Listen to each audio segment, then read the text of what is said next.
लिखो आप लोग if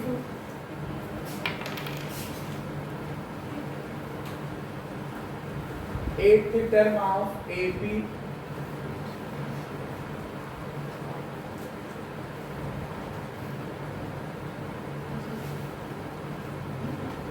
if eighth term of AP is 31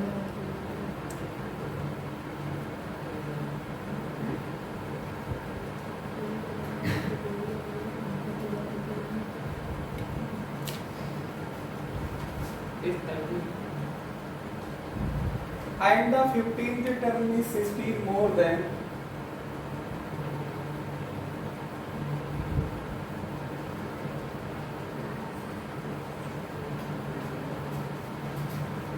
eleventh term, 16 more than 11th term.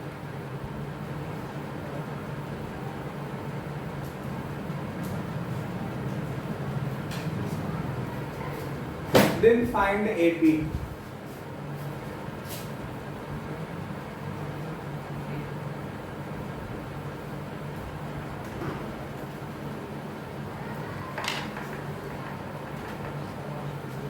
बात समझ रहे हो? कल मैंने जो आप लोगों को क्वेश्चन कराया, क्या कराया? मैंने आपको समांतर श्रेणी या एपी का nth टर्म एनुआ पद nth टर्म का एप्लीकेशन समझाया था। मैंने कुछ क्वेश्चंस ऐसे कराए थे जैसे था कि किसी एपी का फोर्थ टर्म दिया है, फिफ्थ टर्म दिया है, तो उसके बिहाफ पे हम लोगों ने जो है एपी या समांतर श्रेणी का 105वां पद निकालना था, या पहले 3 पद निकाले थे। तो मैंने आपको बार बार बताया समांतर श्रेणी का जब भी प्रश्न है या एपी का अरिथमेटिक प्रोग्रेशन का जो भी प्रश्न है, सबसे पहले उसमें हमें क्या देखना चाहिए? उसका पहला टर्म और कॉमन डिफरेंस। पहला टर्म मतलब ए, कॉमन डिफरेंस मतलब सर्वांतर डी को देखना चाहिए। अगर ये दोनों उपस्थित हैं तो आप एपी के लिए कुछ भी फाइंड आउट कर सकते हैं। एपी के लिए हम लोग कुछ भी कैलकुलेट कर सकते हैं, कुछ भी निकाल सकते हैं, लेकिन कौन कौन चाहिए? ए और डी चाहिए, पहला पद और कॉमन डिफरेंस, फर्स्ट टर्म और कॉमन डिफरेंस चाहिए ना। बोलो तो क्या इस प्रश्न को पढ़ो तो आप पढ़ते हैं तो क्या लिखा है कि if eighth term of AP is 31, मतलब समांतर श्रेणी का 8वां पद जो है 31 है। फिर आगे लिखा है, क्या लिखा है आगे? 15th term is 16 more than 11th term, मतलब 15वां पद जो है 11वें से 16 ज्यादा है। कौन ज्यादा है? 15th term. किससे ज्यादा है? 11th टर्म से। कितना ज्यादा है? 16 ज्यादा है। तो कह रहे हैं कि फाइंड एपी। अब आप एपी बताइए, समांतर श्रेणी बताइए। तो एपी निकालने का मतलब एपी के टर्म आपको तो पता है ना, पहला ए, दूसरा ए प्लस डी, तीसरा ए प्लस 2डी, चौथा ए प्लस 3डी, पांचवा ए प्लस 4डी, छठवां ए प्लस 5डी, सातवां ए प्लस 6डी, आठवां ए प्लस 7डी, नौवां ए प्लस 8डी। ये होता तो है, तो सब में ए और डी की जरूरत पड़ेगी, और यही क्वेश्चन में नहीं दिया है। कहीं लिखा है कि समांतर श्रेणी या एपी का फर्स्ट टर्म क्या है? क्या कहीं लिखा है कि इसका कॉमन डिफरेंस या सर्वांतर क्या है? नहीं लिखा ना। तो सबसे पहले इसे मान लीजिए। लेट अस कंसीडर, सॉल्व करने जा रहा हूं मैं।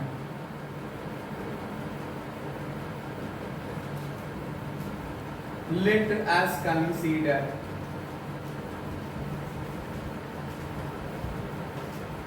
क्या फर्स्ट टर्म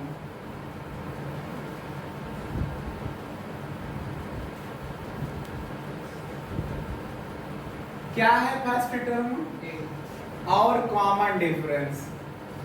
ये कुछ आज हम एपी का दूसरा या तीसरा दिन पढ़ा रहे हैं, कुछ टर्म्स हैं, मैं हिंदी इंग्लिश दोनों लिख रहा हूँ, अदरवाइज मैं केवल इंग्लिश वर्ड का यूज करूंगा। ठीक है, आप लोग ये कॉमन सब समझिएगा।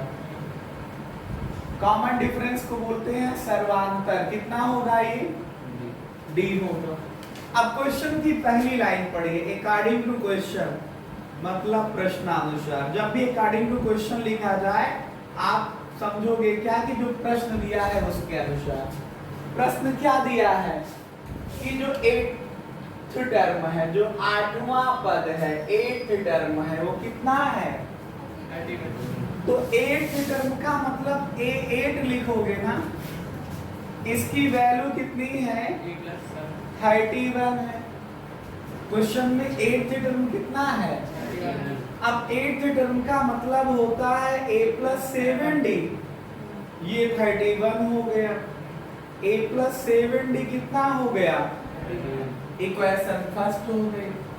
अकॉर्डिंग टू सेकंड कंडीशन, फिर से प्रश्नानुसार कहा गया है 15th टर्म जो है वो 11th टर्म से 16 ज्यादा है।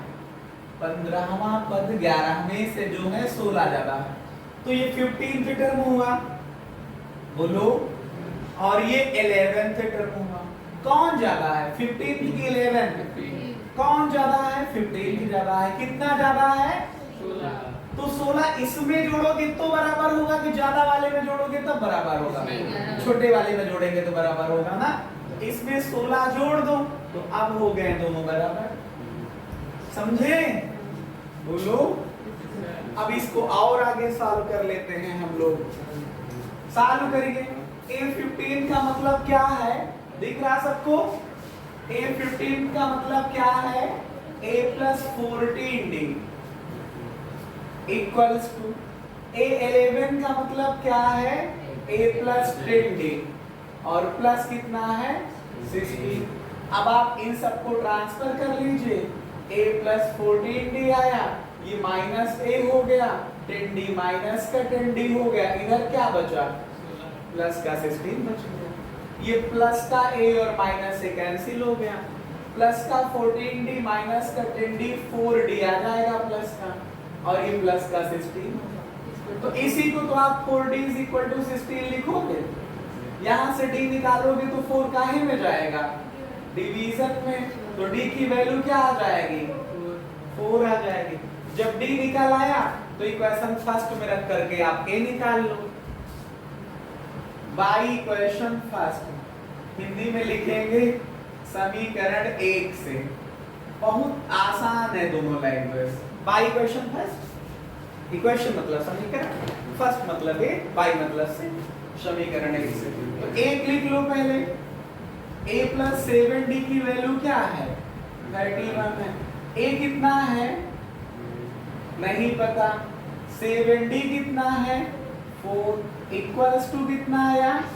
31 आया। इसको और आगे सॉल्व कर लो। a प्लस इसको मल्टीप्लाई करिए आप लोग, 28 इक्वल्स टू 31। यहां से a निकालिए तो 31 से 28 माइनस हो जाएगा, तो a की वैल्यू क्या आ जाएगी? 3। बोलो। अब AP का पहला टर्म कितना आ गया? 3 आ गया। कॉमन डिफरेंस कितना आया? बोलो। 4 आ गया। कॉमन डिफरेंस कितना आया? तो अब AP चाहिए ना। AP का पहला टर्म पता हो गया, दूसरा, तीसरा, चौथा, पांचवा, छठवां सब निकाल लेंगे, AP पता चल जाएगी। तो दूसरा टर्म निकालने का मतलब a प्लस d निकालोगे ना। बोलो। a की वैल्यू 3, d की वैल्यू 4, ऐड करोगे 7। तीसरा निकालोगे a प्लस 2d। बोलो। 3 प्लस 2 इंटू 4, ये 8 और 3 मिलकर के 11। a प्लस 3d निकाल लो। 3 और प्लस 3 इंटू d की वैल्यू 4, कितना आएगा?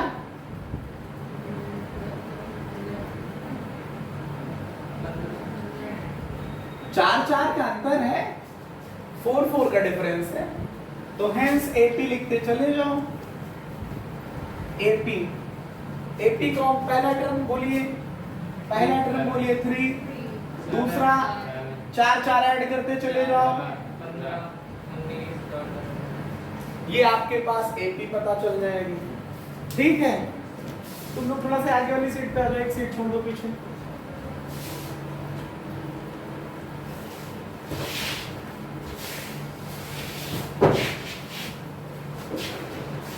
अर्पित पास कर दो, रोक दो।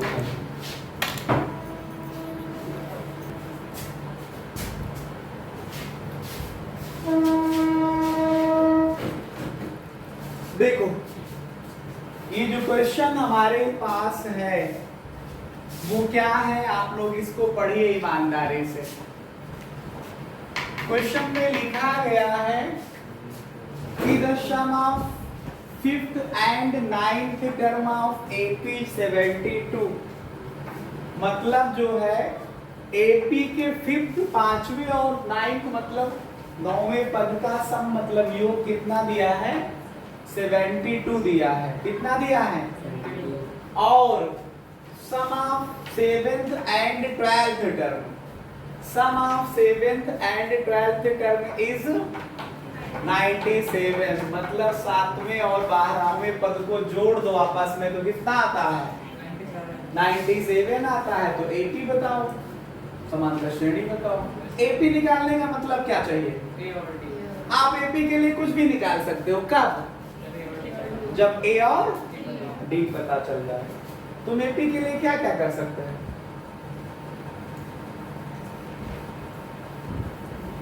हम AP के लिए कुछ भी कर सकते हैं, बशर्ते क्या, फर्स्ट टर्म और कॉमन डिफरेंस पता चल जाए। तो क्या क्या कर सकते हैं?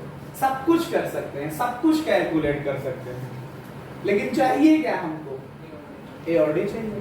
तो A और D क्वेश्चन में कहीं है, पहला टर्म है क्या, कहीं कॉमन डिफरेंस दिया है, तो सबसे पहले कंसीडर कर लिया मैंने। लेट अस कंसीडर, माना कि फर्स्ट टर्म पहला पद A बड़ा और कॉमन डिफरेंस सर्वांतर D है। अब according to first condition, according to first condition, according to first condition, first condition लगाओ भाई, पढ़िए क्वेश्चन को। लिखा है फिफ्थ टर्म, फिफ्थ टर्म बोलो, और नाइन्थ टर्म, दोनों को सम मतलब योग मतलब प्लस करोगे, तो दोनों को प्लस करोगे तो कितना आएगा, फिफ्थ टर्म का मतलब होगा कौन सा, A + 4D, plus ninth term का मतलब होगा A + 8D equals to 70। A जोड़ो, 4D 8D ऐड करो, इधर 72 आया, 2 से डिवाइड कर दो सबको, A + 6D = 36। Equation first. यहाँ तक कोई समस्या सवाल किसी को हो तो बताना, जेहन में रखना कुछ नहीं, सब यही क्लियर करके चले जाना। अब according to second condition, according to second condition, प्रश्न के आगे की लाइन पढ़ो, क्वेश्चन और आगे पढ़ो। 12th टर्म और 7th टर्म का सम कितना दिया है, 97 है। तो 7th टर्म का मतलब A7 और 12th टर्म का मतलब A12, सम का मतलब प्लस करोगे तो कितना आएगा, 97 आ जाएगा। A7 का मतलब होगा A + 6D और A12 का मतलब A + 11D, कितना आ जाएगा, बोलो 97 आ जाएगा। तो यहाँ पे A को जोड़ो भाई, कितना आया, और 6D और 11D ऐड करो तो = कितना, इक्वेशन सेकंड। ये देखो फर्स्ट इक्वेशन और सेकंड इक्वेशन को सॉल्व करते हैं। यहाँ A का कोएफिशिएंट 1 है, यहाँ 2 है, तो सॉल्व करने के लिए बराबर चाहिए ना, तो बराबर यहाँ पे था तो कौन सी बड़ी दिक्कत है, हमको थोड़ी पता था कि यहाँ 2A आएगा। अब यही लिख लो चाहे ये लिख लो, दोनों का एक ही तो मतलब है। By equation first and second, समीकरण 1 व 2 से क्या लिखोगे, by equation first and second लगाओ। सेकंड लिखो 2A + 17D की वैल्यू 97। फर्स्ट में बताओ A की वैल्यू है ना, ये A + 6D है, 2 से मल्टीप्लाई करके बोलना, तो 2A + 12D = 72। A के कोएफिशिएंट बराबर हैं तो इनको सब्ट्रैक्ट करोगे तो कैंसिल हो जाएगा।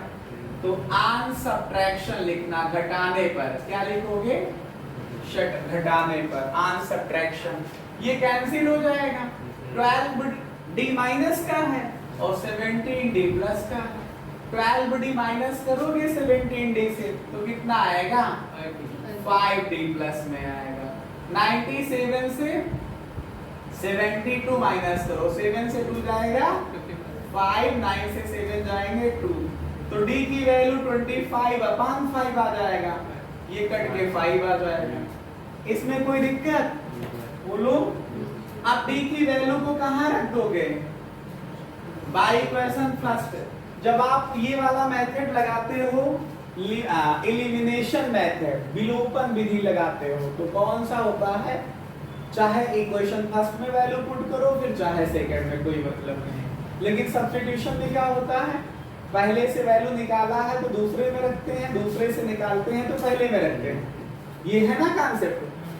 तो इसमें फर्स्ट इक्वेशन लिख लो, a + 6d की वैल्यू 36 है, तो a + 6d का मतलब 5 = 36, तो इसको मल्टीप्लाई करो 13 = 36, तो a की वैल्यू क्या आ जाएगी?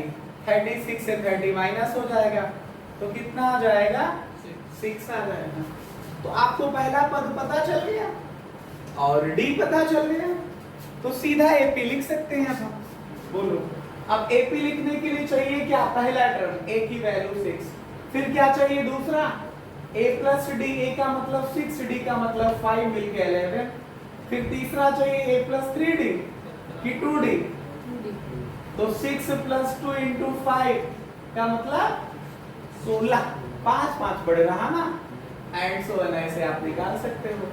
हेंस रिक्वायर्ड एपी, आवश्यक श्रेणी जो होगी वो कौन सी होगी? पहले में आप क्या लिखोगे भाई? 6, दूसरा 5 और ऐड करो, तीसरे में फिर 5 करो ऐड, फिर एंड सो ऑन लिख के चले जा सकते हैं। समझ रहे हो? तो आप करके ऐसे क्वेश्चनों को सॉल्व कर आंसर कर जाता है क्या?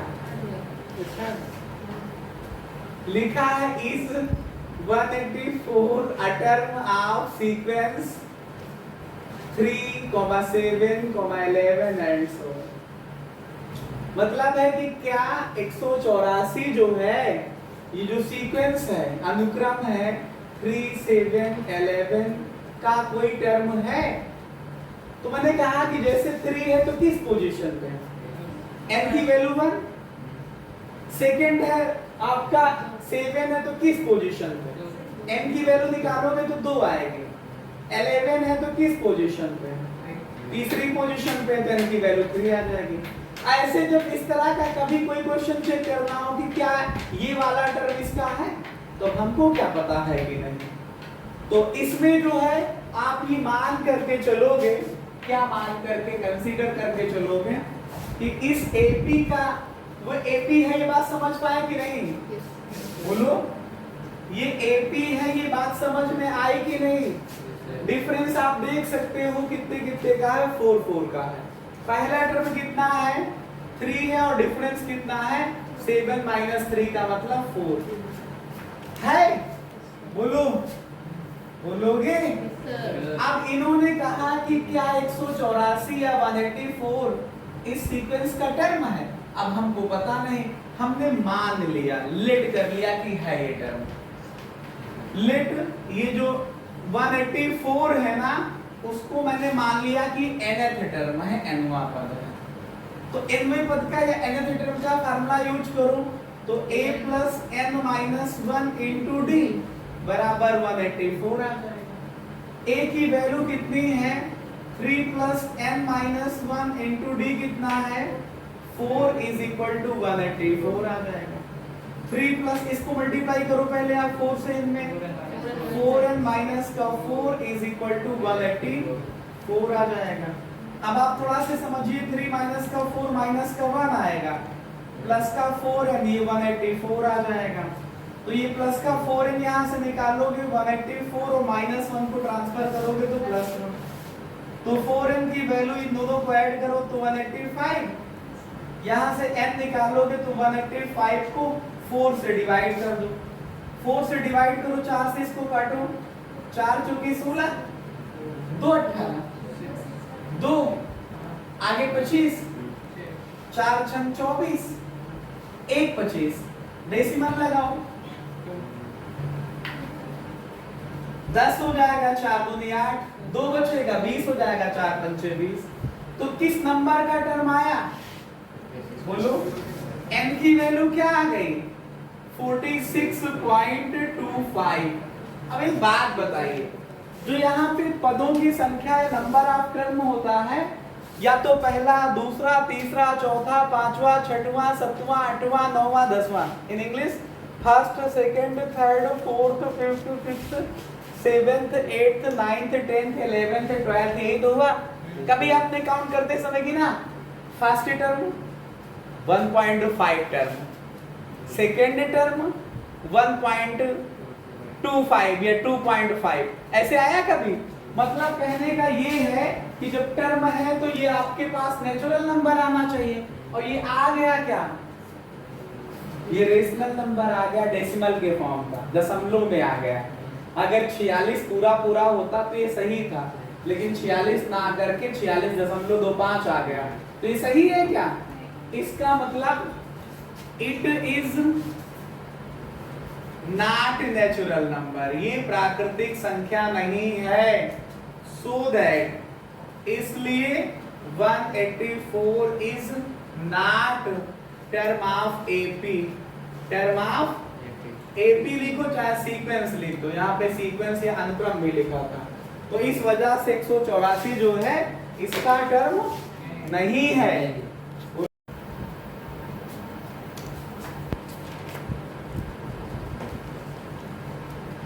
6,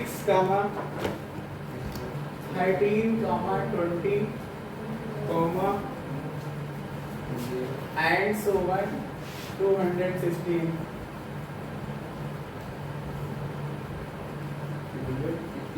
हाँ,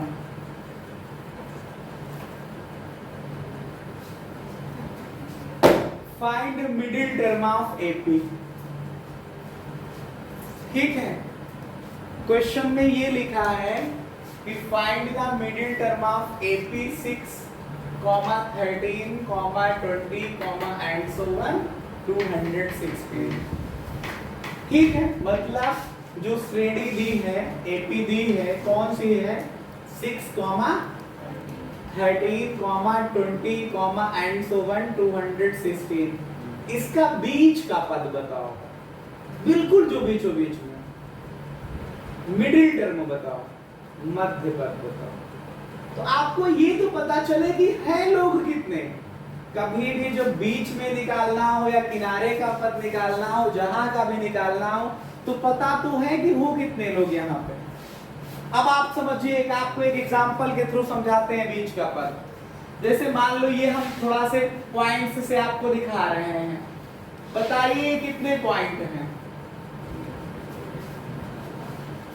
बोलो। 7 में से बेटा पीछे से 3 छोड़ दो, आगे से 3 छोड़ दो, बीच वाला निकला, मतलब चौथा। ये क्वेश्चंस आप लोगों ने जब क्लास 9th में मीडियन पढ़ा,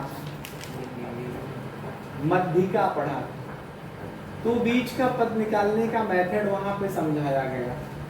अगर नंबर ऑफ टर्म मतलब पदों की संख्या n की वैल्यू इवन हो, तो फार्मूला था n/2th term plus n/2 plus 1th term total upon 2। और अगर था ऑड के केस में, जब पदों की संख्या विषम होती थी, तो n प्लस 1/2th टर्म होता था। हाँ, जैसे यहाँ पे कितने लोग थे? 7, एक उसमें जोड़ दो और 2 से भाग कर दो, यही वाला टर्म होगा जाकर के। 7 + 1 8/2 चौथा टर्म, यही तो मैं यहां से भी समझा रहा हूं।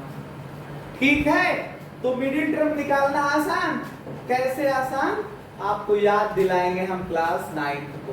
क्लास 9th में पढ़ा ना तुम लोगों ने?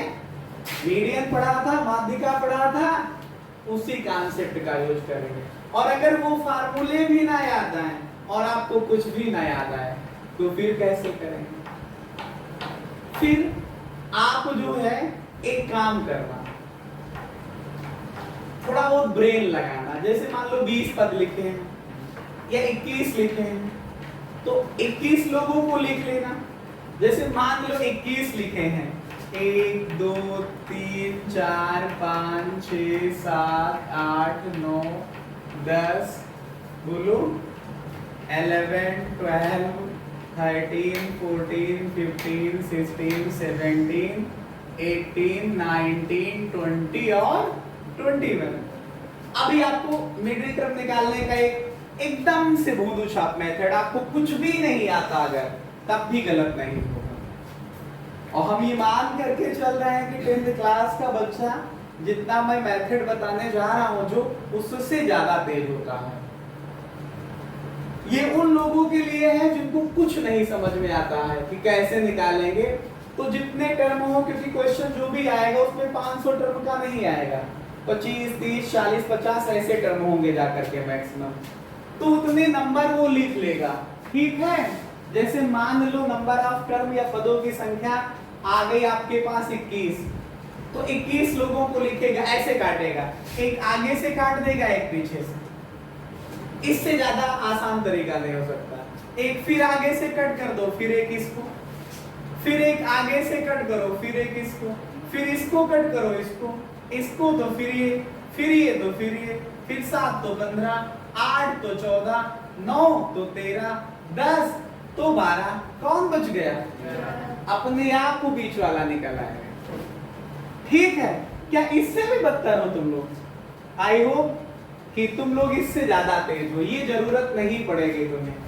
लेकिन मान लो फिर भी ना आए, पेपर टाइम पे कोई फार्मूला नहीं याद आ रहा है और मिडिल टर्म निकालना है, तो आप ऐसे भी निकाल सकते हो। तो 11th टर्म आएगा ना, मिडिल टर्म 11वां पद आएगा ना। अब सबसे पहले जो क्वेश्चंस दिया है या जो क्वेश्चन दिया है, जो प्रश्न दिया है, उसमें हम क्या निकालेंगे? कितने लोग हैं, कितने टर्म हैं, कितने पद हैं, वो निकालेंगे ना। तो लेट क्वेश्चन सॉल्व करता हूं मैं, सॉल्व करिए। सॉल्यूशन लिखते हैं हम। लेट जो फर्स्ट टर्म है, फर्स्ट टर्म को इंग्लिश में फर्स्ट टर्म, हिंदी में पहला पद, इसको ए लिखेंगे। और ए कितना है? 6 है। फिर क्या लिखेंगे? Common difference. कॉमन डिफरेंस को डी लिखते हैं। डी 13 से 6 को घटा दो मुन्ना, तो 7 आ जाएगा। फिर लास्ट टर्म, लास्ट टर्म कितना है? 216। और कितने लोग हैं, नंबर ऑफ टर्म कितने हैं, ये हमको निकालना पड़ेगा पहले। तो लास्ट टर्म का मैंने फार्मूला पढ़ा रखा है, nth टर्म ही लास्ट टर्म होता है, अगर वहीं पे उसका अंत हो जाए सीरीज का। तो an का फार्मूला या l का फार्मूला क्या होता है? a plus n minus 1 into D, a plus n minus 1 into D. इसमें वैल्यू पुट कर दीजिए, ये आया 216 बराबर a का मतलब 6 plus n minus 1 into D का मतलब 7 आ जाएगा। 216 बराबर 6 प्लस, इसको मल्टीप्लाई करिए 7n माइनस 7, तो 216 बराबर 7n, और ये प्लस का 6 है, माइनस का 7 माइनस 1 आ जाएगा। इसको ट्रांसफर कर दो, 217 बराबर 7n, बोलो कितना आ जाएगा? 217 इज इक्वल टू 7n। तो n निकालोगे तो 7 डिवीजन में चला जाएगा, बोलो भाग कर दो भैया, 7 3 21, 7 1 7, 31 लोग आएंगे। कितने हैं? हमने कहा तो मैक्सिमम 50 से ज्यादा नहीं आएगा। कितने आए? 31। अगर आपको नहीं आता है करना साल, तो सबसे बढ़िया तरीका क्या? 31 तक लिखो, एक आगे से कट करो, एक पीछे से, एक आगे से, एक पीछे से, एक आगे से, एक पीछे से, तो अपने आप 16वां पद बच जाएगा। करके देख लेना। और हम कैसे करेंगे? ये कैसा है बताओ? ऑड है कि इवन? ऑड नंबर है। कैसा है? ऑड नंबर है, विषम संख्या है। तो विषम संख्या के लिए जो मिडिल टर्म होगा, बोलो मिडिल टर्म जो होगा, मध्य का पद जो होगा, वो क्या होगा? n+1/2th term. हिंदी में लिखेंगे n+1/2वां पद, ऊपर वां लिख देंगे। तो n का मतलब 31 + 1/2, बोलो 31 प्लस 1 कितना होगा 32 और बटे 2 कितना आएगा, हम यही तो कहे थे कि 16वां पद आ जाएगा। बोलो 16th टर्म। अब 16th टर्म की वैल्यू क्या होगी वो निकाल लो। 16th टर्म का मतलब a प्लस कितने d, तो a का मतलब 6 प्लस 15 इंटू d का मतलब 7 है ना। इसको मल्टीप्लाई करो 6, इसको मल्टीप्लाई करो 15 7 105 है ना। 105 में 6 जोड़ो तो 100, यही आंसर हो जाएगा। ठीक है बोलो। तो ऐसे क्वेश्चन आपको कैसे लगे ये मुझे जरूर बताना।